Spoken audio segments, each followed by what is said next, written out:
Good morning. Welcome to my second part of explanation of the IBM data science class that is available on Coursera. It's a review. So let's talk about what we have learned today. So the second part of our lesson or the first week is talking about what do data scientists do. So it is uh, probably some kind of an identification or explanation of description of what the data scientists do on their job and something along those things. And of course, if we're talking about data scientists, these are the summary of the learning learning part itself. First of all, is the scientist, of course, process a lot of data, large quantity of data that will be processed to make some insights that help the organization to make strategic choice, data-driven choices. And of course, it is some kind of path in a career that is quite complex. It is consists of something that involves math, of course, and also a little bit of programming, some of programming, and the least but the most important part of course, curiosity about the data itself, to make sure that the insight that we got is probably original and the real answer of the problem itself.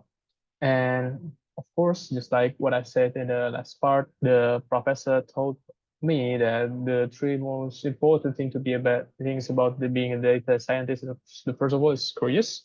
You have to make sure that you are encouraged to delve deeper into the data, and of course, you have to be judgmental to make sure that you have the first hypothesis that you have is not always right. You have to judge your own decision or your own first hypothesis as objective as possible. And of course, you have to be argumentative and a good storyteller to make sure that all of the findings and the insight that you get is logical and also be the most successful answer to the question. And of course, it's a high demand job, and the salary itself is quite high because it is a skilled work. And there are so many kind of data type that is being used in data science in daily life. Some things, some of them are maybe XML, CSV, or JSON, or maybe some kind of spreadsheet or XS, maybe the Microsoft Excel type of form, and many other things that is being used. There are some terms that is being used also at the lecture itself, like maybe outliers when the data is probably on the outline of the normal data, or maybe really unique that might be some kind of error, yeah, or maybe some kind of mistake, or maybe bad data that is being analyzed from all the other data. So it is called an outliers. And of course, there's model, or maybe if you are using some kind of machine learning, or maybe some kind of advanced algorithm, it is called the model that would be able to work on all of the data set that you have collected, or maybe you got from other sources, which would be pretty useful, of course, since you're a data scientist.